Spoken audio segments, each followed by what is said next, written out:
I suppose that very few casual readers of the New York Herald of August 13th, 1863 observed, in an obscure corner among the deaths, the announcement, Nolan, died, on board U.S. corvette Levant, latitude 2 degrees 11 minutes south, longitude 131 degrees west, on the 11th of May, Philip Nolan.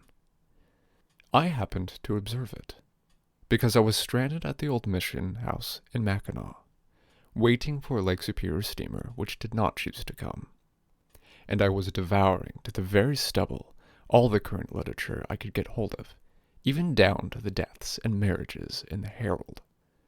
My memory for names and people is good, and the reader will see, as he goes on, that I had reason enough to remember Philip Nolan. There are hundreds of readers who would have paused at that announcement if the officer of the Levant who reported it had chosen to make it thus: died, May 11th, the man without a country.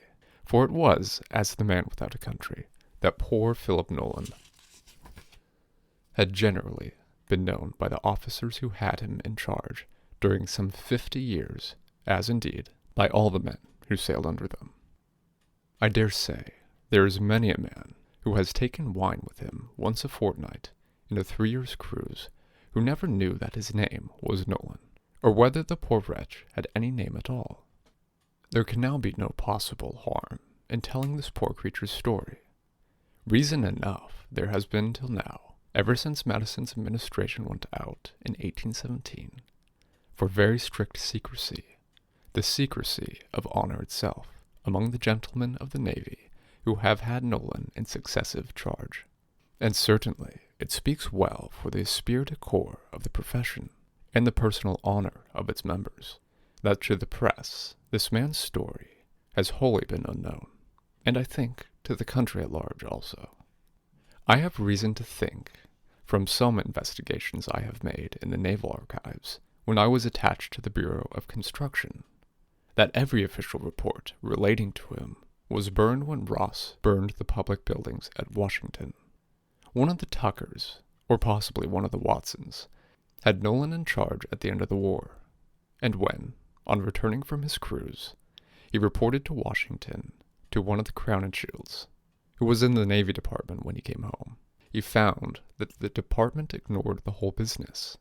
Whether they really knew nothing about it, or whether it was a non mi ricordo, determined on as a piece of policy, I do not know.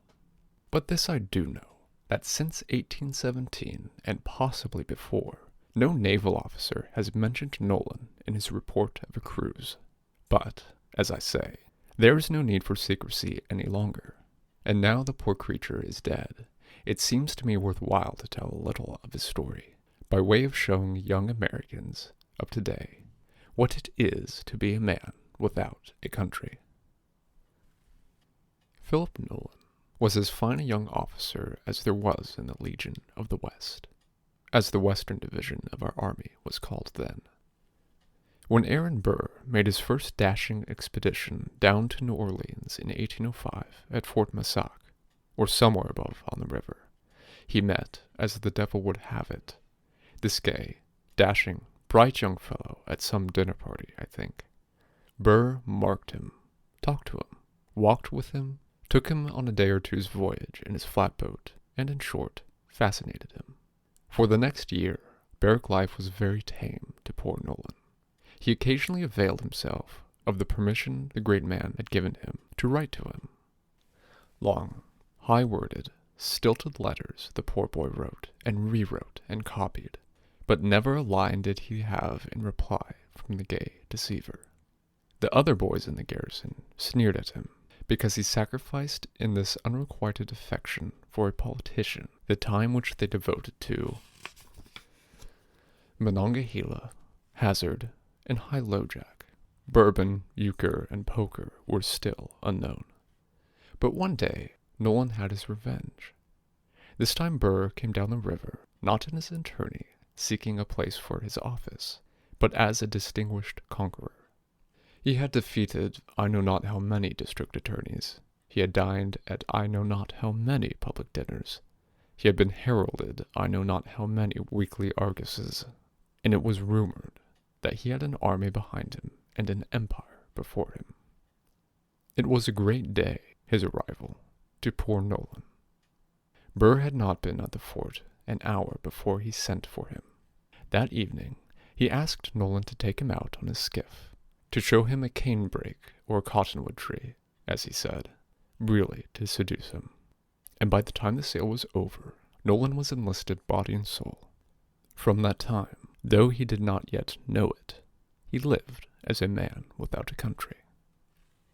What Burr meant to do, I do know no more than you, dear reader.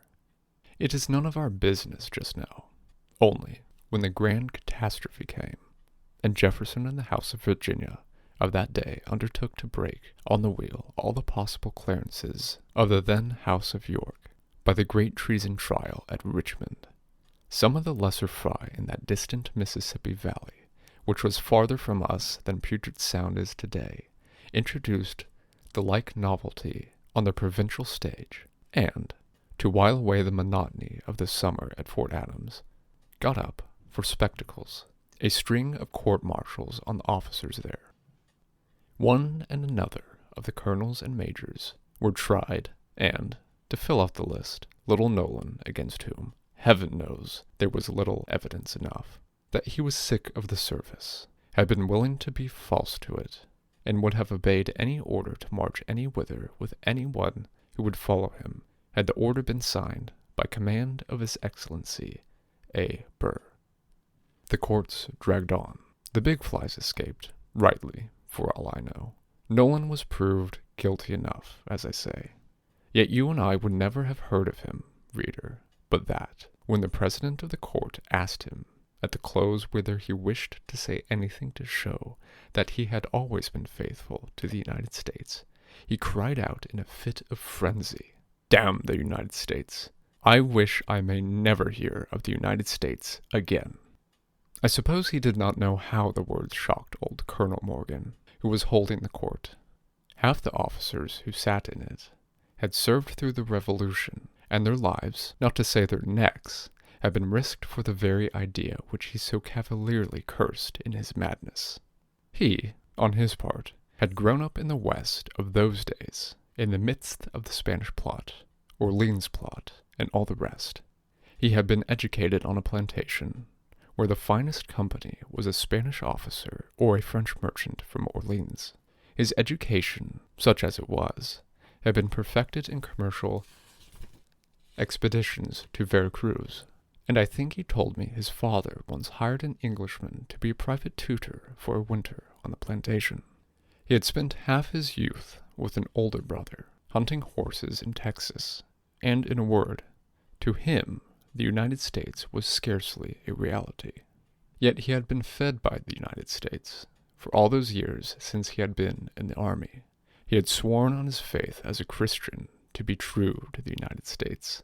It was the United States which gave him the uniform he wore, and the sword by his side.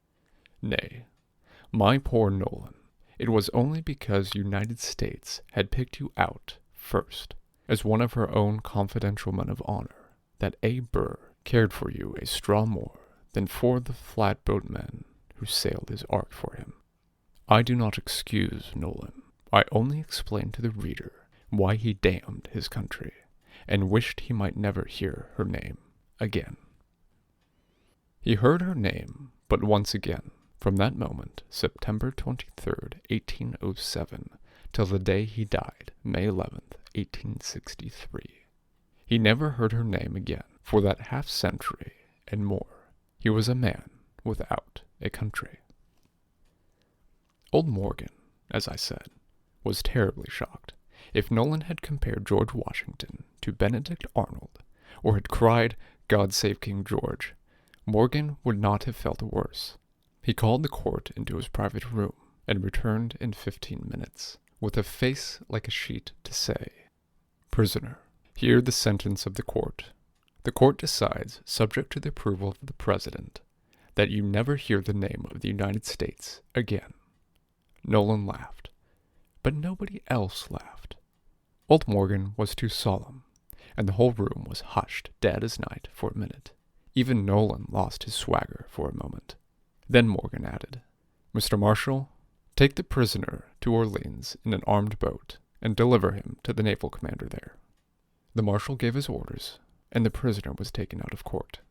"Mr. Marshal," continued Old Morgan, "see that no one mentions the United States to the prisoner. Mr. Marshal, make my respects to Lieutenant Mitchell at Orleans, and request him to order that no one shall mention the United States to the prisoner while he is on board ship. You will receive your written orders from the officer on duty here this evening. The court is adjourned without a day." I have always supposed that Colonel Morgan himself took the proceedings of the court to Washington City and explained them to Mr. Jefferson.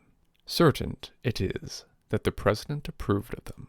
Certain, that is, if I may believe the men who say they have seen his signature.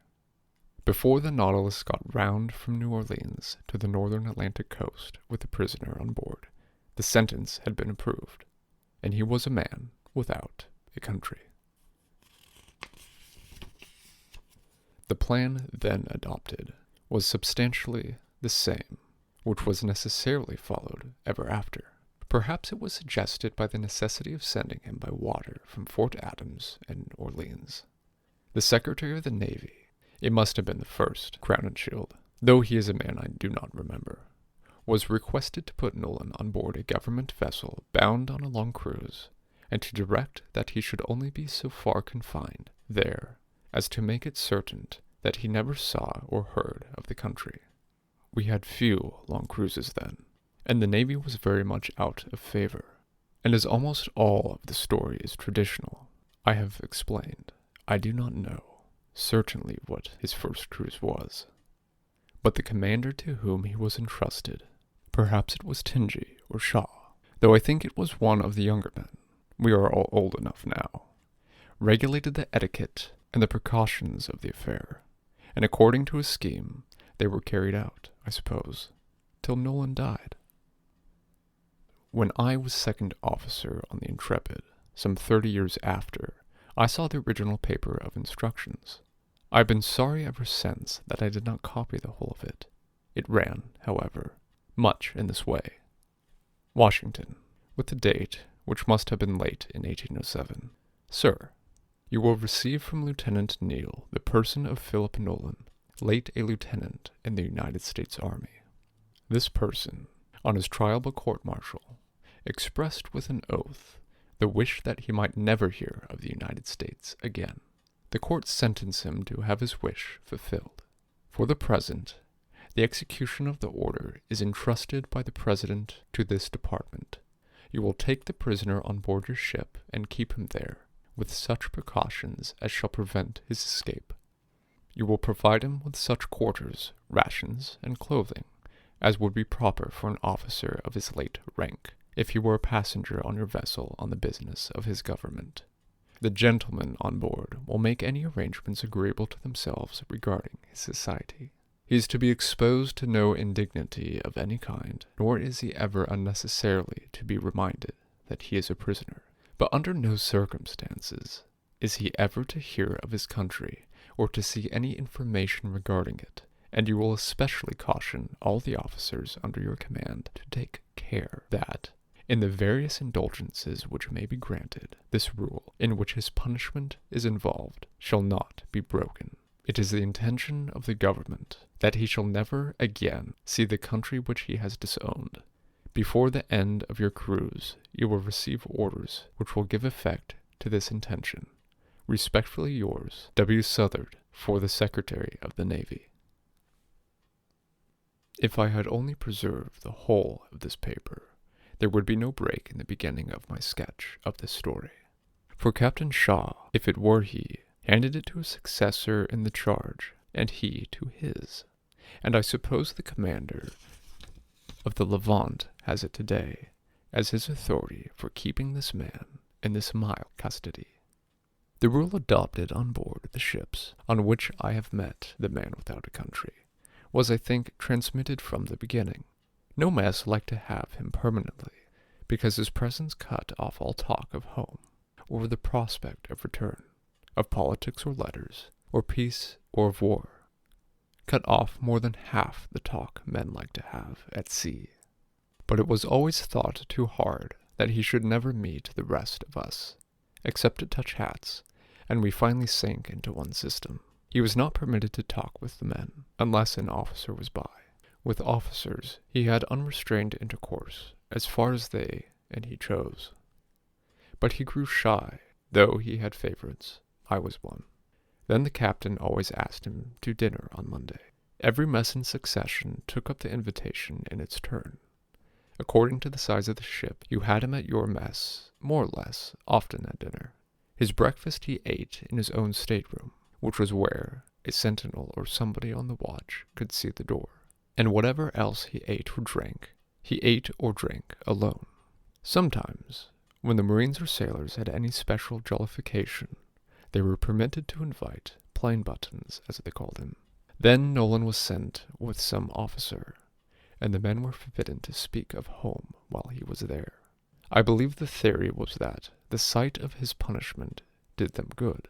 They called him plain buttons, because, while he always chose to wear a regulation army uniform, he was not permitted to wear the army button, for the reason that it bore either the initials or the insignia of the country he had disowned. I remember, soon after I joined the Navy, I was on shore with some of the elder officers from our ship, and from the Brandywine, which we had met at Alexandria. We had leave to make a party and go up to Cairo and the pyramids. As we jogged along, you went on donkeys then. Some of the gentlemen, we boys called them dons, but the phrase was long since changed, fell to talking about Nolan, and someone told the system, which was adopted from the first, about his books and other reading. As he was almost never permitted to go on shore, even though the vessel lay in port for months, his time at the best hung heavy, and everybody was permitted to lend him books if they were not published in America and made no allusion to it. These were common enough in the old days, when people in the other hemisphere talked of the United States as little as we do of Paraguay. He had almost all the foreign papers that came into the ship. Sooner or later, only somebody must go over them first, and cut out any advertisement or stray paragraph that alluded to America. This was a little cruel sometimes, when the back of what was cut out might be as innocent as Hesiod. Right in the midst of Napoleon's battles, or one of the Canning's speeches, poor Nolan would find a great hole, because on the back of the page of that paper there had been an advertisement of a packet for New York, or a scrap from the president's message. I say this was the first time I ever heard of this plan, which afterward I had enough, and more than enough, to do with. I remember it, because poor Phillips, who was of the party, as soon as the allusion to reading was made, told a story of something which happened at the Cape of Good Hope on Nolan's first voyage, and it is the only thing I ever knew of that voyage. They had touched at the Cape, and had done the civil thing with the English admiral and the fleet, and then, leaving for a long cruise up the Indian Ocean, Phillips had borrowed a lot of English books from an officer, which, in those days, as indeed these, was quite a windfall. Among them, as the devil would order, was the Lay of the Last Minstrel, which they had all of them heard of, but which most of them had never seen. I think it could not have been published long. Well, nobody thought there could be any risk of anything national in that, though Phillips swore old Shaw had cut out The Tempest from Shakespeare before he let Nolan have it, because he said the Bermudas ought to be ours, and, by Jove, should be one day. So Nolan was permitted to join the circle one afternoon, when a lot of them sat on deck smoking and reading aloud. People do not do such things so often now, but when I was young, we got rid of a great deal of time so. Well, so it happened that in his turn, Nolan took the book and read to the others, and he read very well, as I know.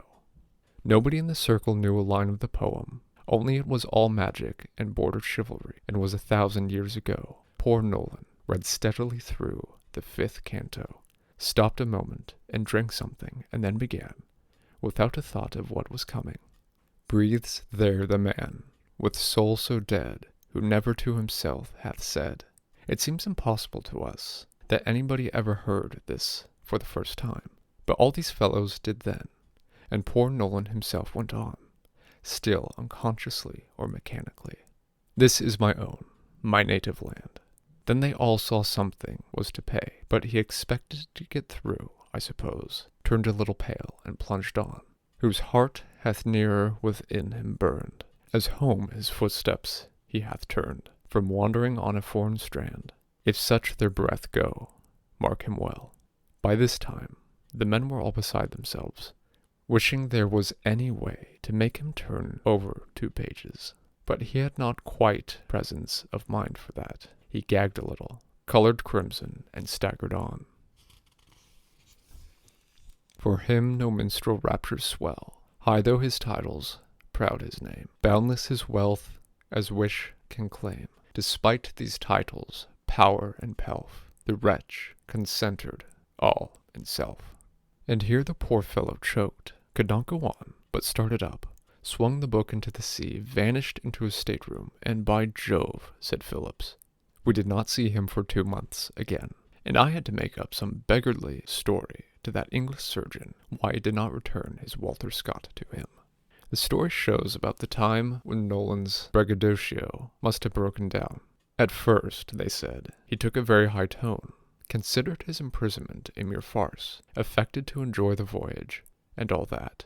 But Phillips said that after he came out of his stateroom, he never was the same man again. He never read aloud again, unless it was the Bible or Shakespeare, or something else he was sure of. But it was not that merely.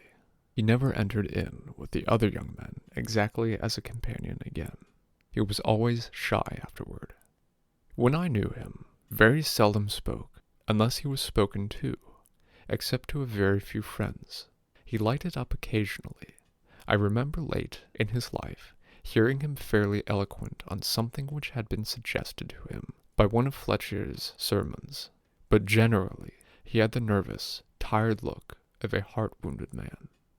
When Captain Shaw was coming home, if, as I say, it was Shaw, rather to the surprise of everybody, they made one of the Windward Islands, and lay off and on for nearly a week. The boys said the officers were sick of salt junk, and meant to have turtle soup before they came home. But after several days, the Warren came to the same rendezvous.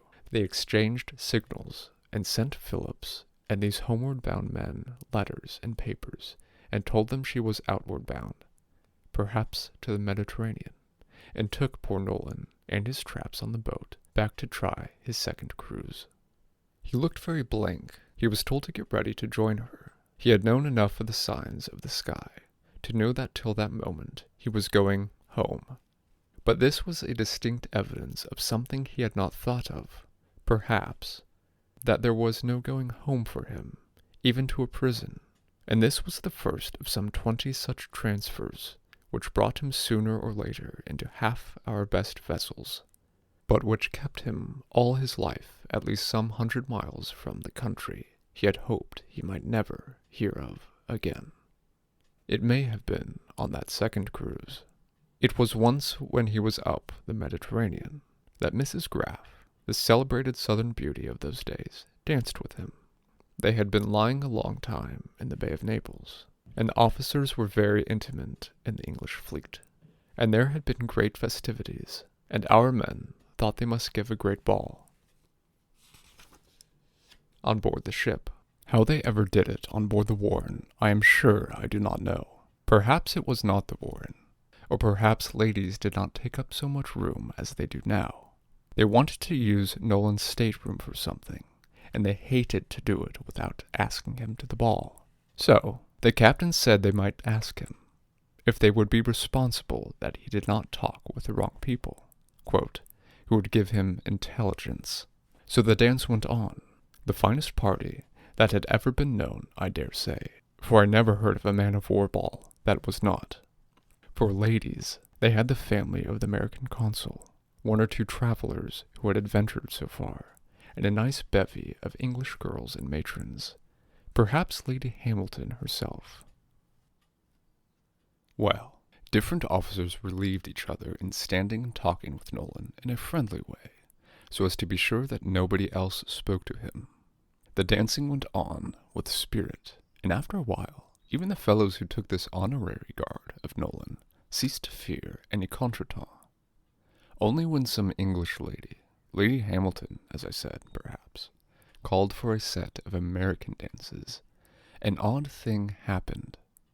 Everybody then danced contra dances. The black band, nothing loath, conferred as to what American dances were, and started off with Virginia Reel, which they followed with Money Musk, which, in its turn in those days, should have been followed by the Old 13.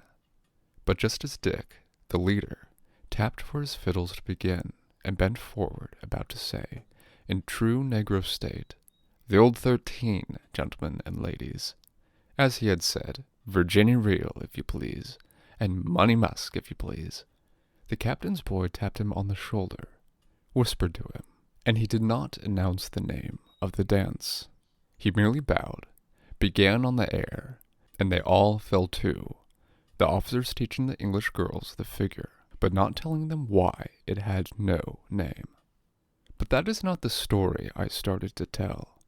As the dancing went on, Nolan and our fellows all got at ease.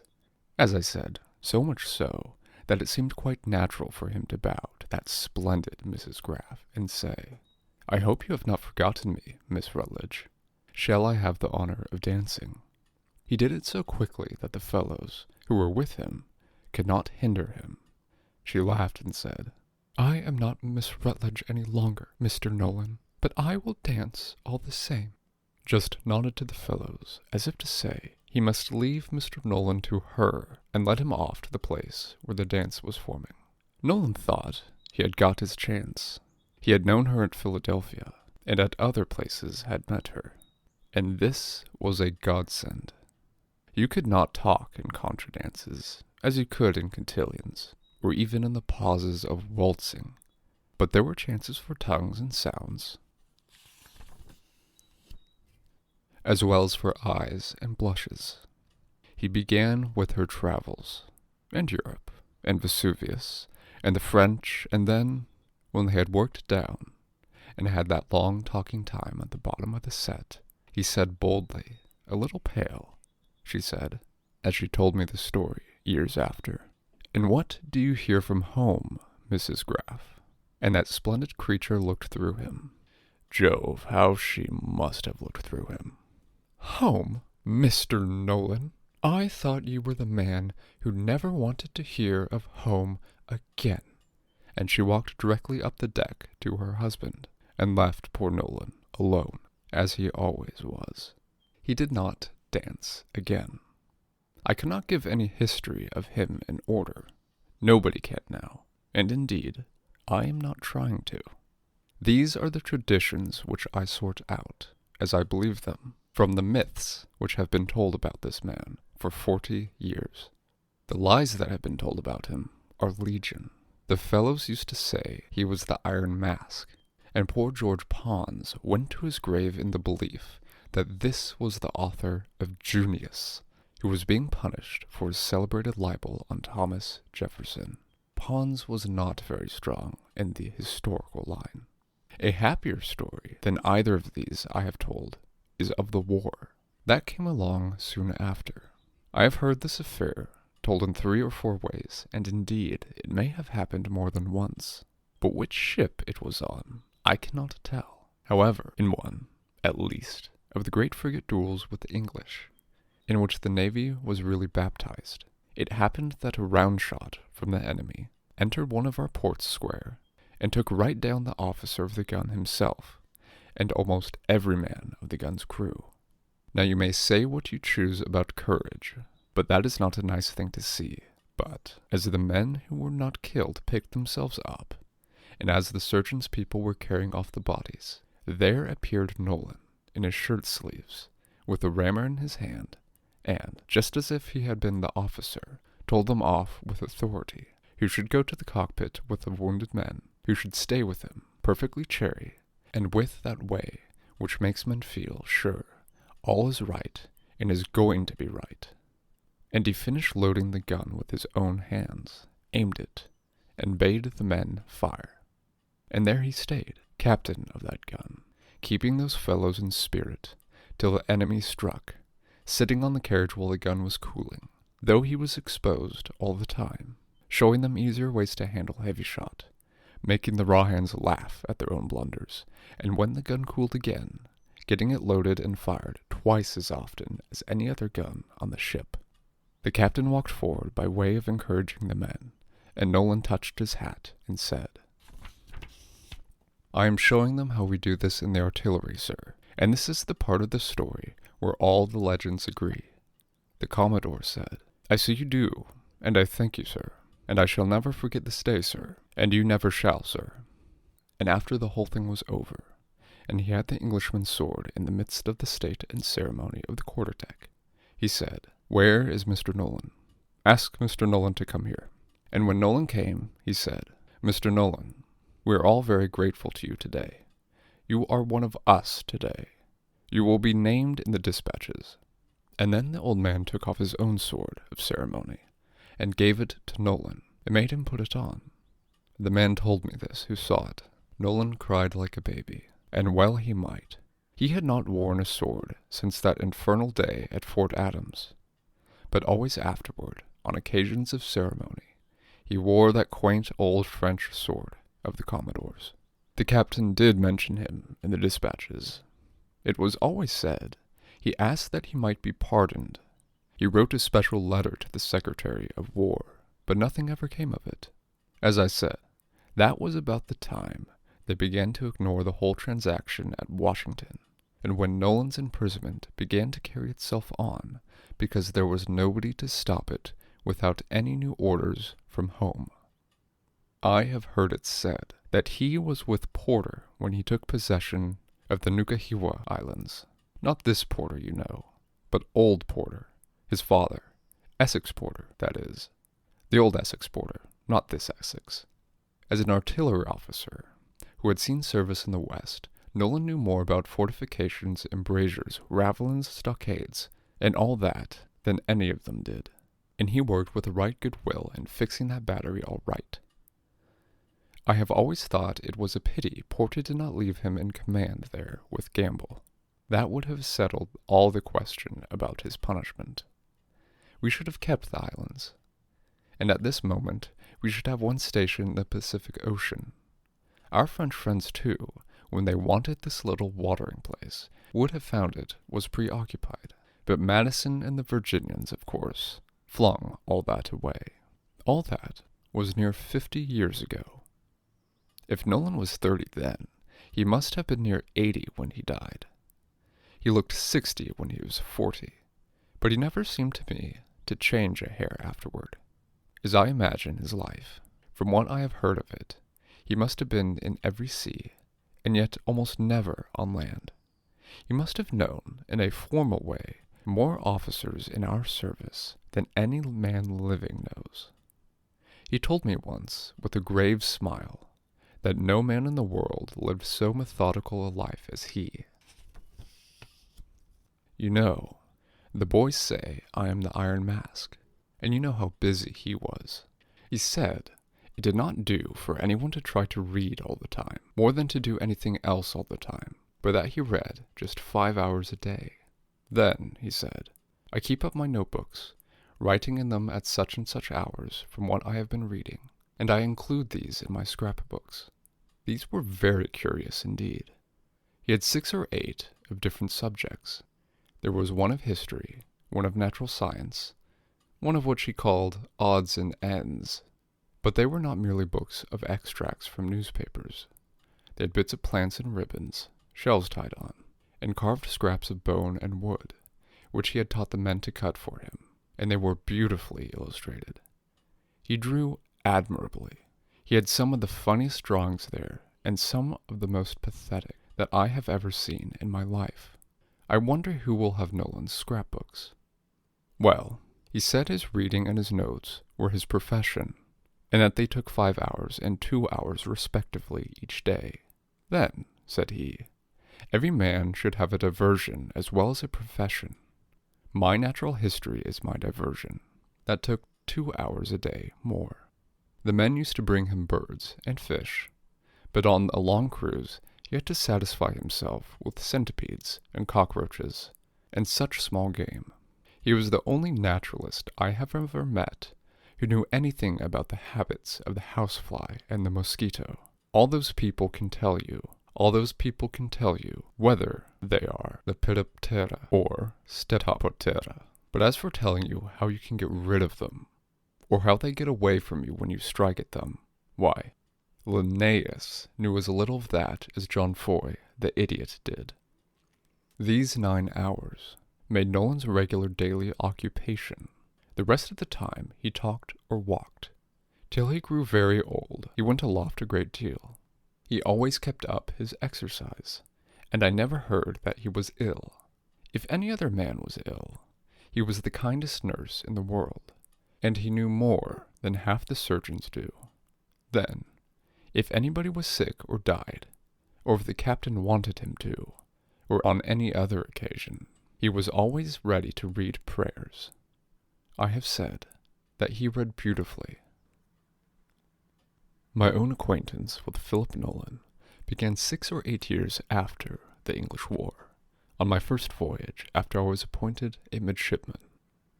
It was in the first days of our slave trade treaty, while the reigning house, which was still the House of Virginia, had still a sort of sentimentalism about the suppression of the horrors of the Middle Passage, and something was sometimes done that way. We were in the South Atlantic on that business. From the time I joined, I believe I thought Nolan was a sort of lay chaplain, a chaplain with a blue coat. I never asked about him. Everything in the ship was strange to me. I knew it was green to ask questions, and I suppose I thought there was a plain buttons on every ship. We had him to dine in our mess once a week, and the caution was given that on that day nothing was to be said about home. But if they had told us not to say anything about the planet Mars or the book of Deuteronomy, I should have not asked why. There were a great many things which seemed to me to have as little reason. I first came to understand anything about the man without a country one day when we overhauled a dirty little schooner which had slaves on board. An officer was sent to take charge of her, and, after a few minutes, he sent back his boat to ask that someone might be sent him who could speak Portuguese. We were all looking over the rail when the message came, and we all wished we could interpret, when the captain asked who spoke Portuguese. But none of the officers did, and just as the captain was sending forward to ask if any of the people could, Nolan stepped out and said he should be glad to interpret, if the captain wished, as he understood the language. The captain thanked him, fitted out another boat with him, and in this boat it was my luck to go. When we got there, it was such a scene as you seldom see, and never want to. Nastiness beyond account, and chaos run loose in the midst of nastiness. There were not a great many of the negroes, but by way of making what there were understand that they were free, Vaughn had their handcuffs and ankle cuffs knocked off, and, for convenience's sake, was putting them upon the rascals of the schooner's crew.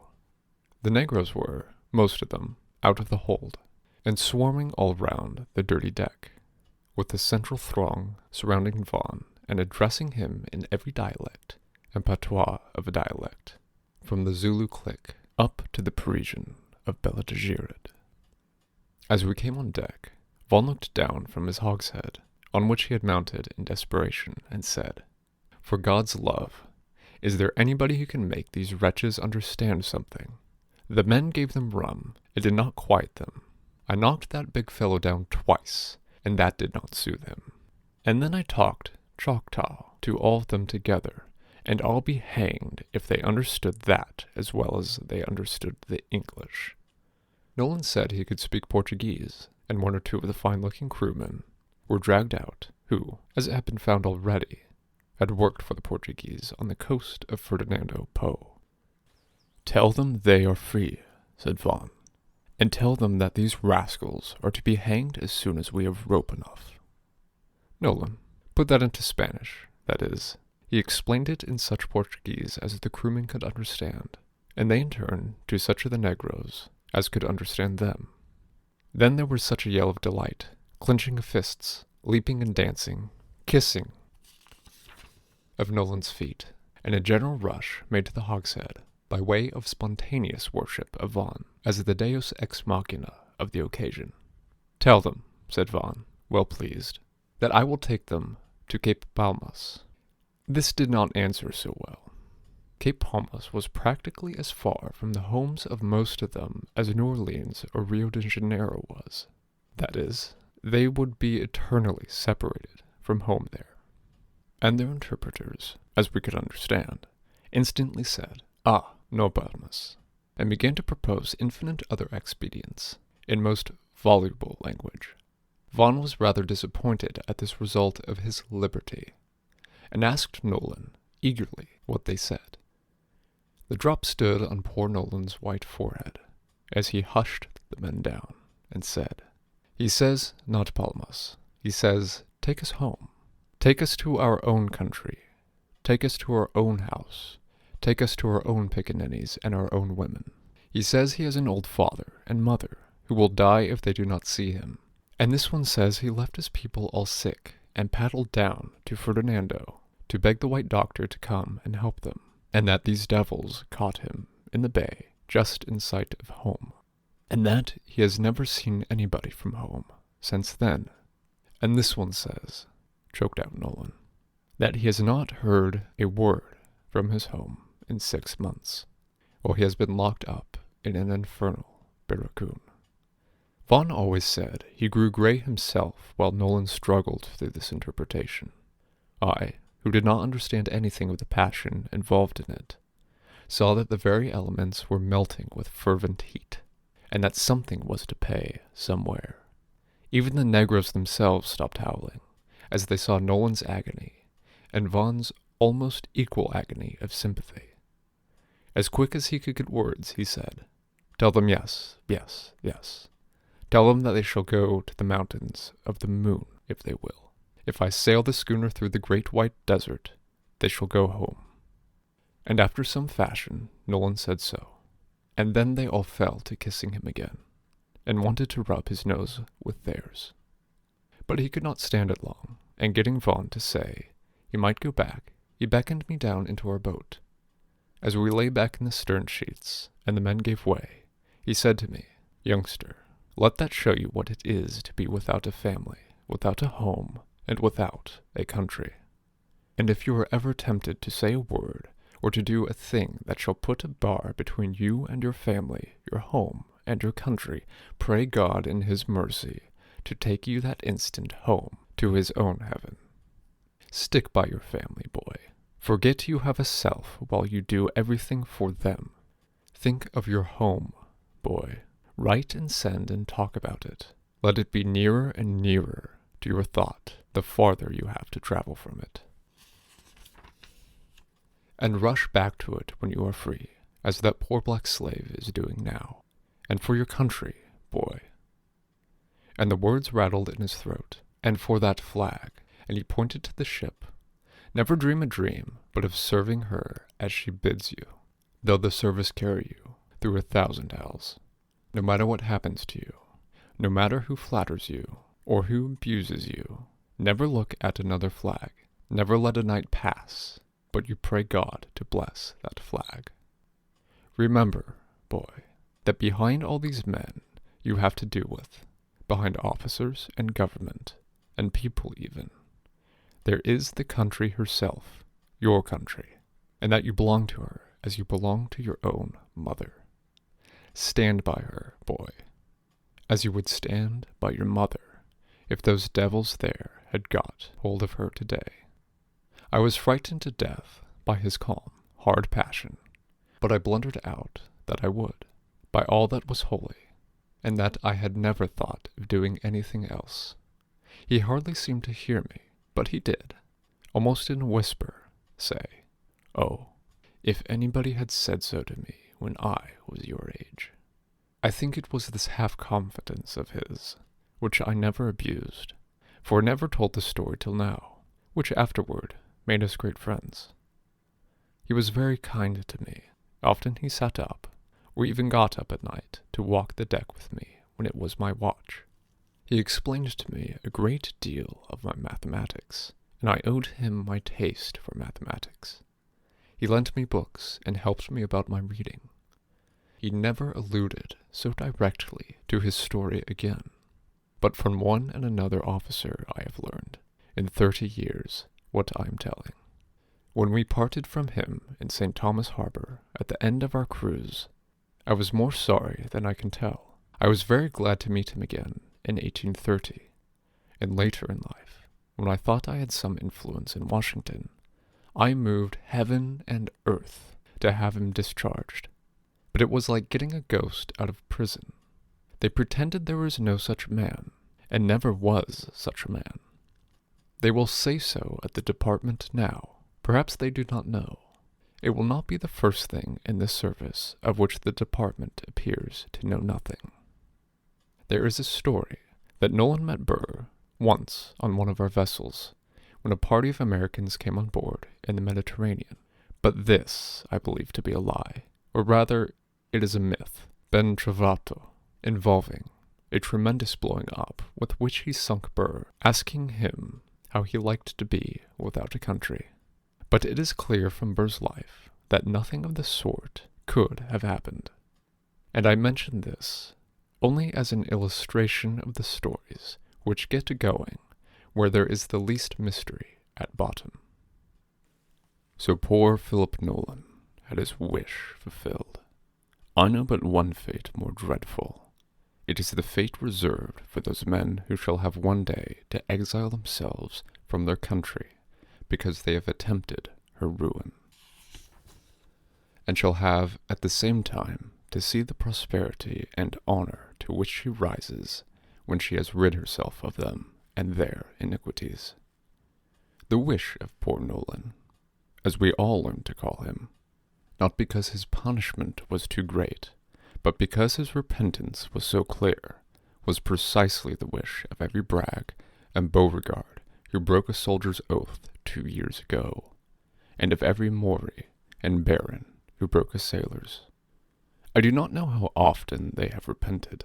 I do know that they have done all that in them lay that they might have no country, that all the honors, associations, memories, and hopes which belong to country might be broken up into little shreds and distributed to the winds.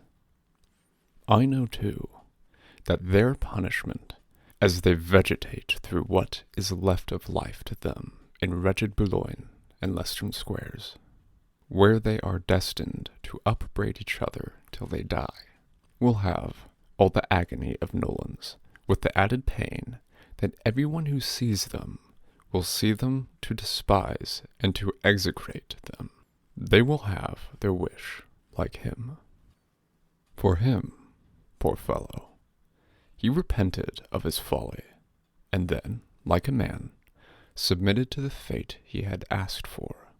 He never intentionally added to the difficulty or delicacy of the charge of those who had him in hold. Accidents would happen, but they never happened from his fault. Lieutenant Truxton told me that, when Texas was annexed, there was a careful discussion among the officers whether they should get hold of Nolan's handsome set of maps and cut Texas out of it, from the map of the world and the map of Mexico. The United States had been cut out when the atlas was bought for him, but it was voted, rightly enough, that to do this would be virtually to reveal to him what had happened, or, as Harry Cole said, to make him think old Burr had succeeded. So it was, from no fault of Nolan's, that a great botch happened at my own table, when, for a short time, I was in command of the George Washington corvette on the South American station. We were lying in La Plata, and some of the officers who had been on shore had just joined again, were entertaining us with accounts of their misadventures in riding the half-wild horses of Buenos Aires. Nolan was at the table, and was in an unusually bright and talkative mood. Some story of a tumble reminded him of an adventure of his own when he was catching wild horses in Texas with his adventurous cousin, at a time when he must have been quite a boy. He told the story with a great deal of spirit, so much so that the silence which often follows a good story hung over the table for an instant, to be broken by Nolan himself, for he asked perfectly unconsciously, "Pray, what has become of Texas?"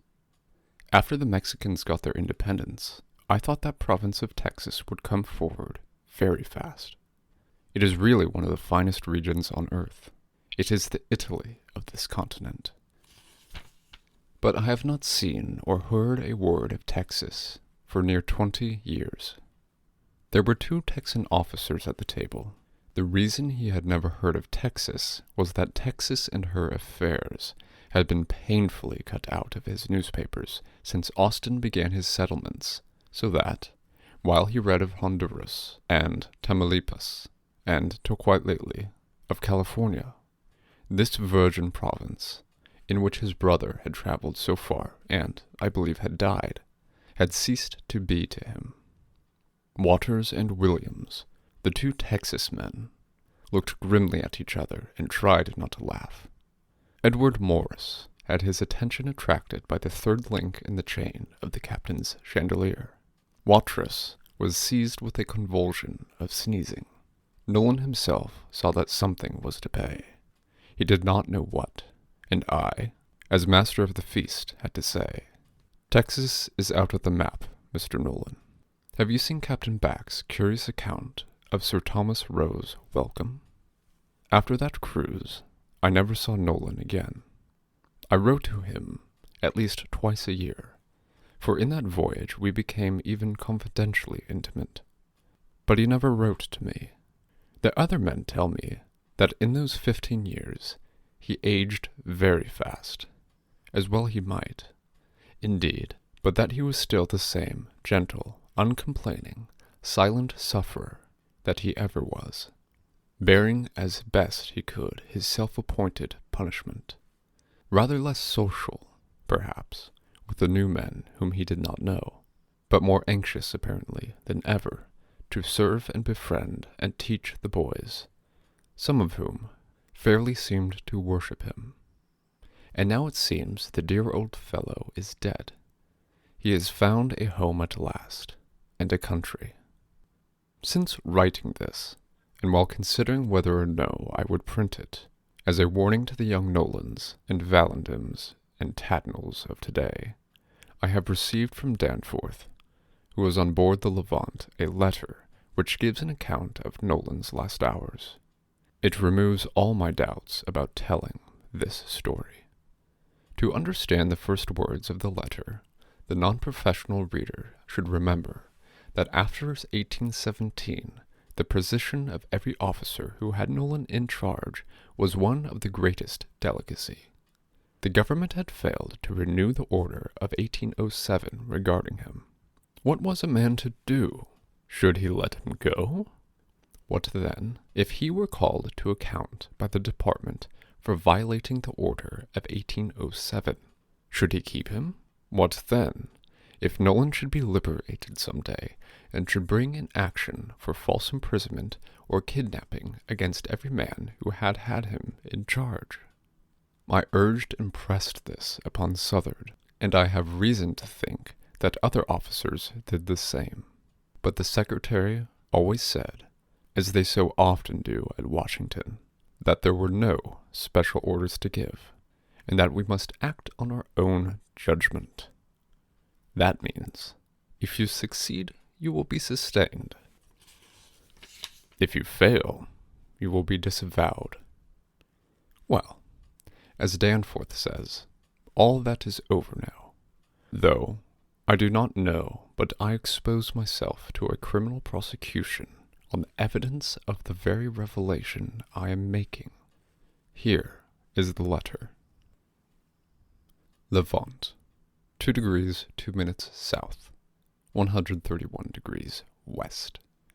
Dear Fred, I try to find heart in life to tell you that it is all over with dear old Nolan. I have been with him on this voyage more than I ever was, and I can understand wholly now the way in which he used to speak of the dear old fellow. I could see that he was not strong, but I had no idea the end was so near.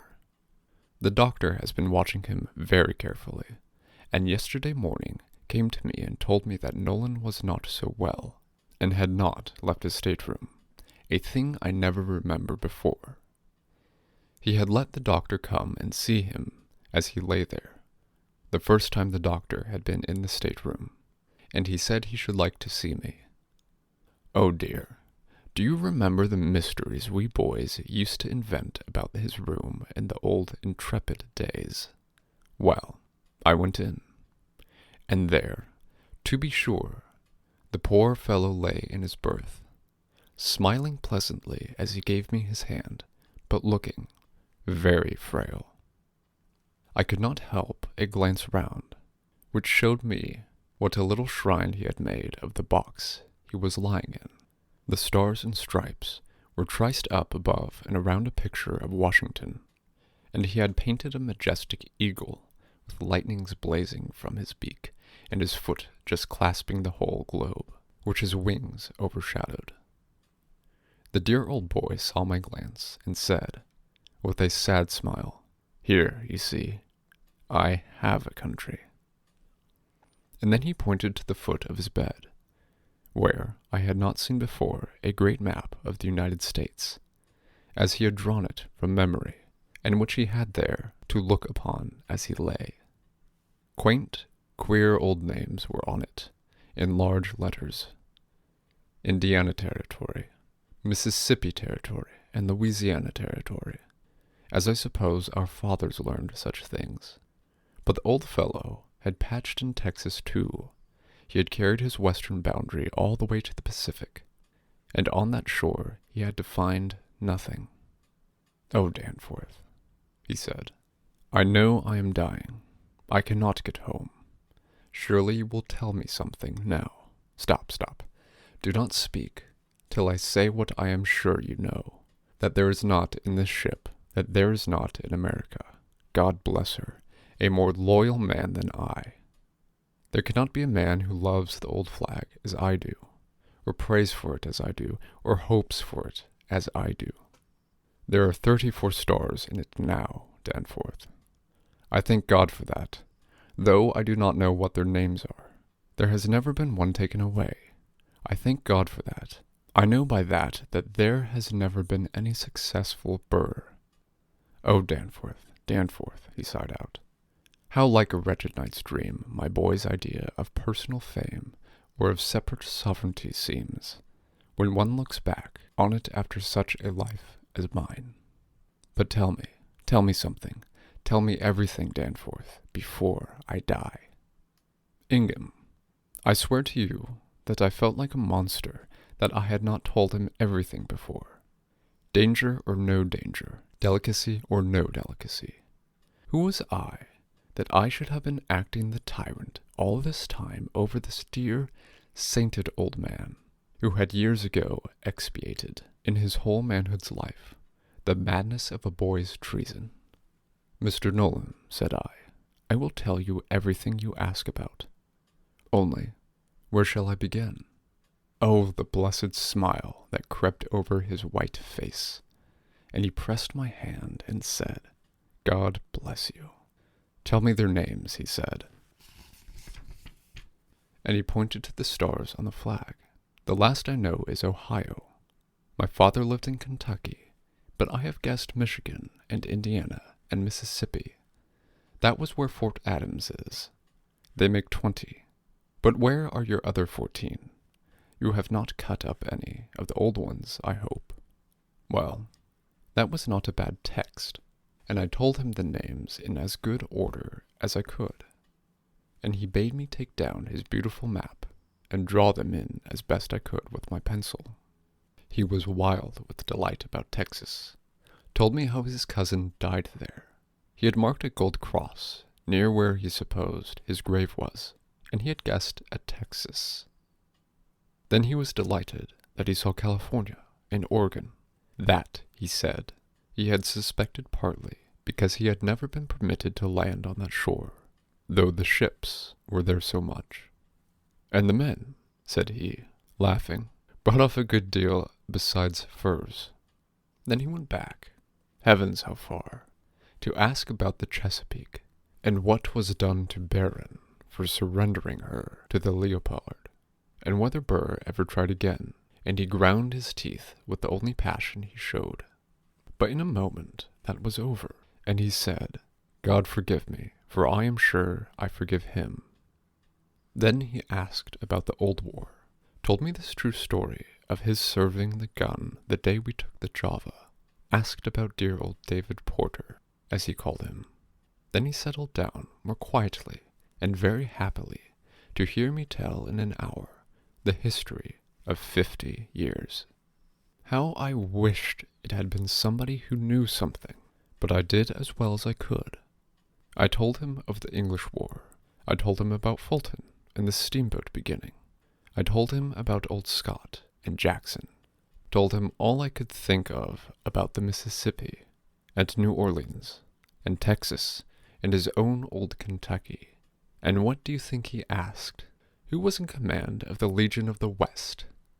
I told him it was a very gallant officer named Grant, and that, by our last news, he was about to establish his headquarters at Vicksburg. Then, where was Vicksburg? I worked that out on the map. It was about 100 miles, more or less, above his old Fort Adams, and I thought Fort Adams must be a ruin now. It must be at old Vick's plantation, at Walnut Hills, said he. Well, that is a change. I tell you, Ingham, it was a hard thing to condense the history of half a century into that talk with the sick man. And I do not know what I told him of emigration, and the means of it, of steamboats and railroads and telegraphs, of inventions and books and literature, of the colleges and West Point and the naval school, but with the queerest interruptions that ever you heard. You see, it was Robinson Crusoe asking all the accumulated questions of 56 years. I remember he asked, all of a sudden, who was the president now? And when I told him, he asked if old Abe was General Benjamin Lincoln's son. He said he met old General Lincoln when he was quite a boy himself, at some Indian treaty. I said no, that old Abe was a Kentuckian like himself, but I could not tell him of what family. He had worked up from the ranks. Good for him, cried Nolan. I am glad for that. As I have brooded and wondered, I have thought our danger was in keeping up those regular successions in the first families. Then I got talking about my visit to Washington. I told him of meeting the Oregon Congressman Harding. I told him about the Smithsonian and the exploring expedition. I told him about the Capitol and the statues for the pediment and Crawford's Liberty and Grenough's Washington. Ingham, I told him everything I could think of that would show the grandeur of his country and its prosperity, but I could not make up my mouth to tell him a word about this infernal rebellion. And he drank it in and enjoyed it as I cannot tell you. He grew more and more silent, yet I never thought he was tired or faint. I gave him a glass of water, but he just wet his lips and told me not to go away. Then he asked me to bring the Presbyterian Book of Public Prayer, which lay there, and said, with a smile, that it would open at the right place. And so it did. There was his double red mark down the page, and I knelt down and read, and he repeated with me, For ourselves, our country, O gracious God, we thank thee, and notwithstanding our manifold transgressions of thy holy laws, thou hast continued to us thy marvelous kindness, and so to the end of the thanksgiving. Then he turned to the end of the same book, and I read the words more familiar to me. Most heartily we beseech thee, with thy favor to behold and bless thy servant, the President of the United States, and all others in authority, and the rest of the Episcopal collect. "Danforth," said he, "I have repeated those prayers night and morning. It is now 55 years." And then he said he would go to sleep. He bent me down over him and kissed me, and he said, "Look in my Bible, Danforth, when I am gone." And I went away. But I had no thought it was the end. I thought he was tired and would sleep. I knew he was happy, and I wanted him to be alone. But in an hour, when the doctor went in gently, he had found Nolan had breathed his life away with a smile. He had something pressed close to his lips. It was his father's badge of the Order of the Cincinnati. We looked in his Bible, and there was a slip of paper at the place where he had marked the text. "They desire a country, even a heavenly, wherefore God is not ashamed to be called their God, for he hath prepared for them a city." On this slip of paper he had written, "Bury me in the sea, it has been my home, and I love it. But will not someone set up a stone for my memory at Fort Adams, or at Orleans, that my disgrace may not be more than I ought to bear? Say on it, in memory of Philip Nolan, Lieutenant in the Army of the United States. He loved his country as no other man has loved her, but no man deserved less at her hands."